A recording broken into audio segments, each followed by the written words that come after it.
Hey everybody, Vaughn here with the Vonster vlog, and welcome to day 102 of a year of yoga. We actually cleaned the house yesterday, which is like odd for us. Um, I mean, I don't want it to be, but gosh, I'd rather be crafting or doing literally anything else. But it is really nice whenever the carpet is more carpet than dog fur again and stuff like that. So I am setting up my mat next to this like squishy ottoman thing today because we're going to be using it as a prop. So I'm going to throw that over there. But we just want something that we can put our hands on that will bring it's at a height that like our spine is parallel to the ground. So I can actually check my form. Yep, over here in the mirror. And just having something, you could use a chair, you could use, all sorts of stuff. And this is as opposed to starting in a tabletop position. So let's go ahead and get started. We're going to inhale, arms overhead, just stretching through our full body, and exhale down. Let's hinge forward at our hips, really getting into those hamstrings, maybe shifting our weight from side to side.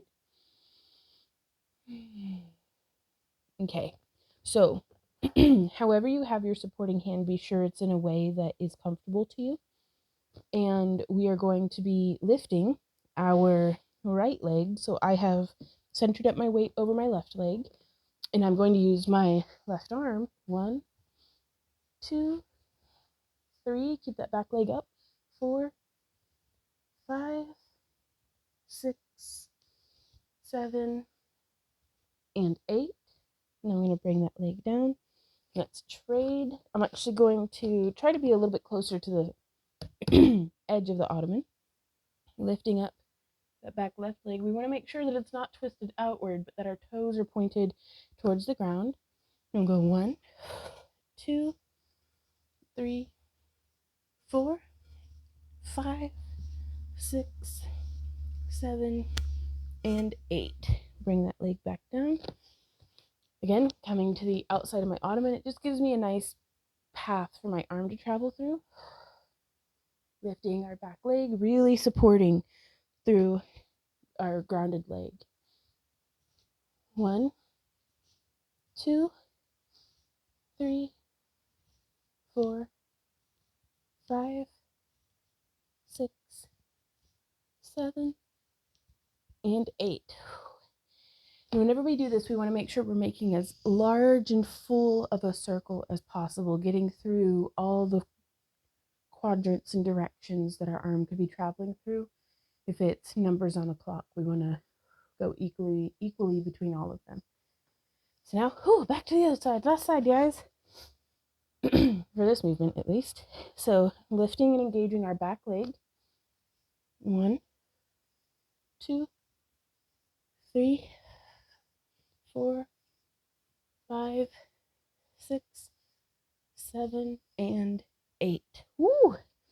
I really start to feel that in the hamstring and inner thigh of my supporting leg, as well as the glute of my lifted leg.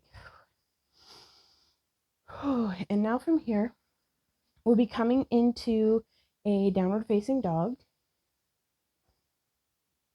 So to come into that, let's just inhale up and swan dive down forward. Getting a nice stretch through the back of our body.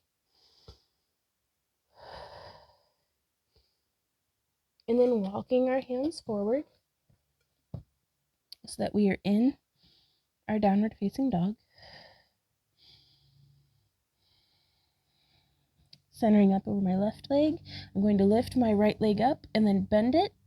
And then 1, 2, 3, 4, 5, 6, 7, and 8. And then in the other direction, 1, 2, 3, 4, 5, 6, hang in there, 7, and 8. Ooh. Both feet down. Ooh, coming back. onto my knees in thunderbolt position. Give our hands and wrists a little bit of a stretch and a break.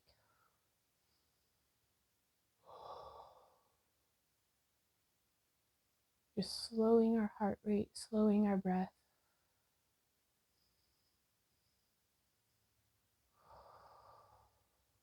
Very good, you guys. Okay. Let's come back up now, coming down into our tabletop, curling our toes under. Inhale and exhaling up. Lift that left leg, bend it, and 1, 2, 3. Trying to balance equally between both hands. That was 4. Here's 5, 6, 7, and 8. Change direction. 1, 2, 3, 4, 5, 6, 7, and 8. Oh my goodness. Whoo-wee. Coming back down. Feel free to take breaks in between. If you've done your 8 in one direction, go ahead and take a minute.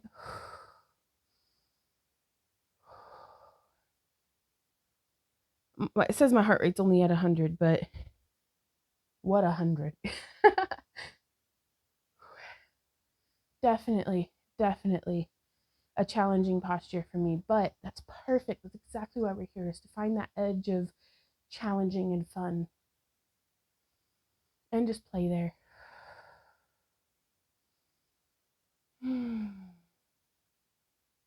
Okay, our next posture, let's take a look at it, because I actually haven't done this before. So we are going to be going from puppy dog into cat, which is, puppy dog is always like really challenging for me because like my boobs get there before the rest of me, and then I have to like smash into my face to like feel like I'm getting any sort of stretch at all. So I'm gonna try to figure out how to do this, possibly with a prop. So if there's not enough space whenever I have my hands on the ground for the rest of me to exist in this posture, we're gonna go ahead and use this ottoman here, or you could use blocks. Hey, pretty kitty, how's it going? What you doing, girl? What you doing? Being a cat, I presume.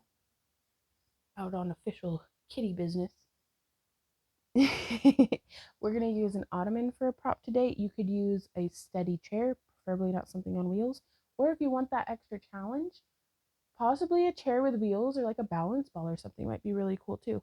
But seeing as I'm prone to falling on my face, I'm going to stick with something stationary today. So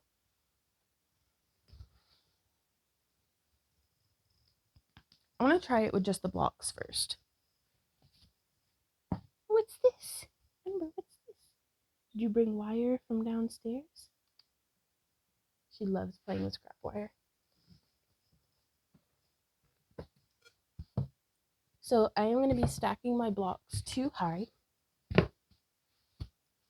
on their widest setting, like low, laying with their broadside on the ground. So they're very, very stable. There shouldn't be a whole lot of wobbling here. I'm also going to turn them long ways. Again, very little wobbling.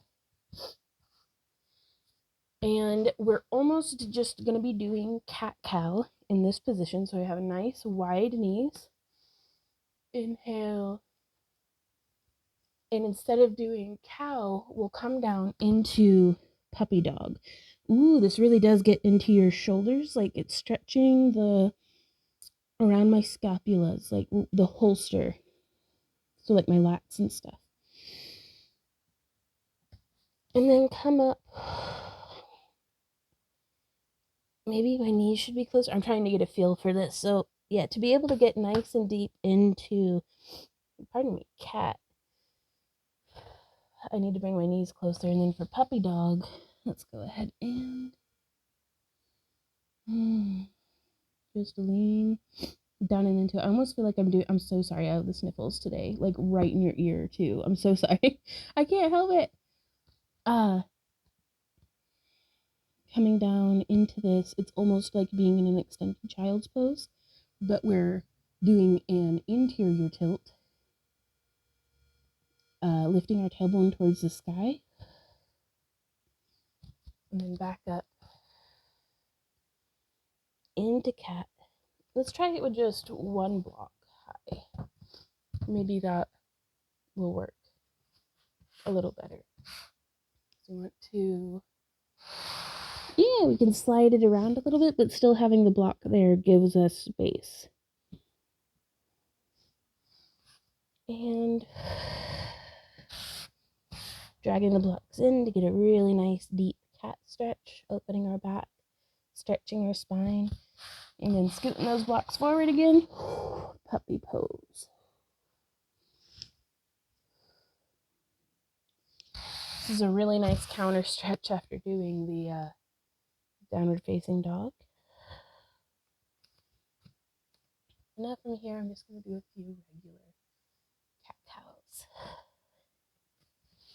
So thank you guys so much for joining me here today. Let me know what you think of this week's sequence. It's a bit different for me. I based it off of, instead of building my own sequence, I based it off of one on the To app that I use. That's like a bunch of yoga postures. It's a bit of a tool for helping you plan yoga sequences. Ooh, coming up off my knees. Where'd my book go? There it is. But so this is what I've been doing, is I actually go on there and then I plan it out. And Randy prints me off some little pictures. I don't know if you guys can see, but then I like kind of plan it and then I write about it and stuff. But it's start of the new week, so I haven't really been doing it very much. Well, I say that, but it's like, I don't even know what day it is. So, but yeah, thank you guys so much for joining me here. I'm going to go get some allergy pills or something. But thank you guys so much for joining me, and I'll see y'all tomorrow. So until then, keep on keeping on. Mwah. Bye.